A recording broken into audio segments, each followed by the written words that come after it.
I pass you up on occasion. Same car, same hair, same face. It's nice to know where you... The album just dropped a couple of weeks ago now, right? Yeah. Well, I guess it's been a little over a week now. Yeah, it seems to have gone down. May 9th. Yes, that was it. Seems to have gone down pretty good. I've seen another couple of reviews of it. Yeah. It's rock and roll, man. Is there a certain theme to the album, you'd say, or anything that kind of inspired it, or is it more individual tracks almost? No, I mean, the overarching theme kind of came later.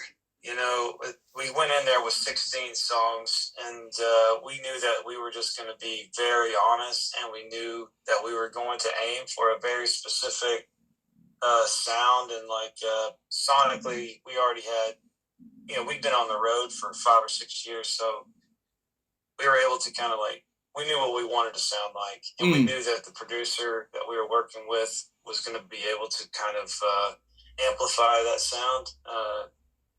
So anyway, all that being said, the overarching theme ended up being very much a personal tribute to my family, where I'd come from, originally, which is in Southeast Texas.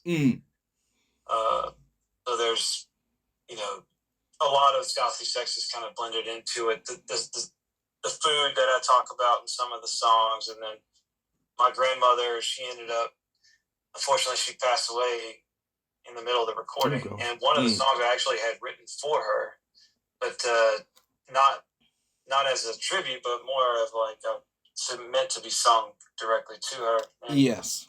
Because she passed away, she never got to hear it. So anyway, the whole album, it ended up being kind of for her, in a way. Yeah, that's nice though. Yeah. Yes, it all came together. Yes, yeah, exactly. And it's been, I think it was nearly 6 years since your kind of debut release. Yeah. Would you say the music's kind of evolved since then? Have you guys changed sonically, I'd imagine? Oh, yeah, I think so. I mean, mainly, the first record was okay, here are my songs. What do we sound like? Because it's the first time we've really been in a professional setting. So in a studio like that, and so we really didn't know what we were going to sound like when we got done. As opposed to this time, I was okay, we know we've been on the road, we've been touring the country, so we have a really good idea of what the vibes that we're putting off, especially live. And so we just did our best in the studio to kind of showcase that, what we've been doing, and the tones and the vibe and everything. Yeah, cool. And I've seen you guys have got a couple of gigs coming up kind of through the summer and that. Are you planning a wider tour to kind of support the album, I imagine? Yeah, definitely. It's going to be closer to the fall months. I've got some vacation time in June that I have to take. Or I don't have to take it, but I very much want to take it. So, yeah. So after the summer, we really have some heavy touring we plan on doing at the end of the year. I say end of the year, August, September, and beyond. Yes. And things are already starting to pick up on that. It's mainly what I've been doing the last week is filling all those dates in. Yes. So we'll make some announcements here soon with all that. Oh, cool. And what's the kind of scene like over there for you guys? I know it's always been a popular genre over there compared to over here, but it seems like it's blown up even more so over the last kind of 5 years almost. Yeah. I mean, to put it frankly, you can make a living here, just playing what we do, doing what we do. It's not, we're not going to be rich by no means, but there's enough demand that we can stay busy and everyone in the band can make, a living. So that being said, I know in the UK it's been pretty hot lately. Like like you said, probably the last 5 years, it's the demand for artists from our world to travel to make the flight. It's definitely gone up. I have a lot of my friends who've made several tours out that way. Flatland Cavalry, the Vandaliers have been going over there and killing it lately. And Turnpike Troubadours has made it over there a few times. American Aquarium. But if you haven't heard any of those, you should definitely go check them out. I'm not sure how much you know about the whole scene and all the bands that are kind of driving it. Yeah, I've definitely seen a couple of them. We've got a couple of festivals now that are taking off over here. So I think we had Flatland Cavalry here last year at one of them that we kind of covered. Yeah. So it's really cool to see. Yeah. Have you got any plans to come out here yourself or? Oh yeah, definitely. We started talking with another group. Oh gosh, it's a promoter that sets up basically a string of shows and brings like 4 or 5 artists. If we're not on it this year, it'll be next year for sure. Oh, cool. It's one of those deals you have to plan those trips like 8 months in advance. Exactly, yeah. So I'm like, okay, it's May, and 8 months from now is probably going to put us well into next year. Yeah. But yeah, I'd love to, dude. Yeah, I want to for sure. We've got a pretty good following out that direction. So I'm ready to do that. We need to go visit you guys in Canada, and I'd like to go even further, into Europe too. But we'll see. Yeah, it feels like the European scene's kind of taken off a little bit country-wise as well. Yeah. I keep seeing a few tours announcing not just over here, but at least like Germany and France and stuff as well. Yeah, exactly. So you can, kind of make a bit of an easier trip, I imagine, over here, because you've got a few more places to hit.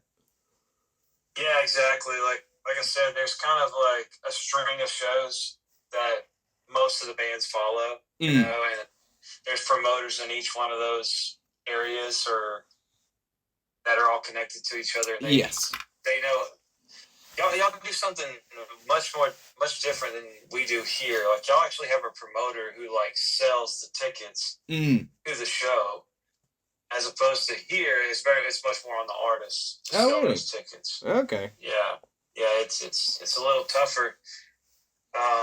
You don't see too many promoters. You might see like a promoter for like a big festival, but for actual venues and stuff, that's not really happening. Oh wow. In the States. But I like that about that. I'm like, man, you guys have promoters who can put 400 people in a room and sell the room out for an artist who's never been there before, and they have a way of doing that. I love that. I really I wish we would do more of that here. Yeah, definitely. We just had Shaman's Harvest come out here for the first time actually a couple of months ago, and they were the same. That would have been cool. Yeah, I was. My band actually supported a couple of the gigs for them. So awesome. To be at the shows was awesome. But I think it was a different promoter every single night. Just 12, 13 odd shows. Yeah. That's killer. That's killer. It is cool. And then do you have a dream tour lineup you'd want to be a part of? Anyone you are kind of itching to support? Oh yeah, definitely. I always I'm not sure how familiar with you are with some of these bands, but I know for sure I've always wanted to give the people what they wanted, and we have a deep connection with the Turnpike Troubadours guys. Like we're friends, and some of my band members have been in their band, cool. I've even backed, my band has even backed the lead singer for, it was just a charity event, but still it was, we're all interlaced and intertwined into the Turnpike lore, and the Teague Brothers lore is very intertwined. Oh, cool. So I think it would be really fun to go hit the road with them. At the very least, Red Rocks or something like that. So let's do a big one. That'd be cool. Yeah. Yeah, it's definitely always the venue I keep seeing now, especially with country at the minute. Everyone wants to hit up Red Rocks and make a big spectacle of it, which is cool. Yeah, it is nuts. It's nuts. It's a hell of a thing if you ever, find yourself wanting to come to the States. Headed for Colorado is not a bad destination. Yeah, it's definitely a venue that I've always kind of been like, okay, well, if I'm ever over anywhere nearby, I'll try and see something there. Yeah. Yeah, it's worth it. It's gorgeous. And then just as a kind of lighter final question, if you could have written one song from history, do any immediately spring to mind? Oh, man. Probably Let It Be by the Beatles. Yeah, good choice. Yeah. That song will never die. And there's a few others, but, knee-jerk reaction. Yeah. Yeah, it's definitely a good question. Yeah, and then it's such an easy song. It's like... True. It's like, these days, you have to be so clever, But back then, they were just like, hey, calm down, just let it be. Yeah, exactly. I love that. Like, it's... You can just deliver a message and people would respect the messages. Now you have to be so clever, and then the hook's got to be there. And there better be a melody. There better be all these things. Exactly, yeah. So I envy that time period for sure. But who knows, Oh, I wish you the world. I hope you find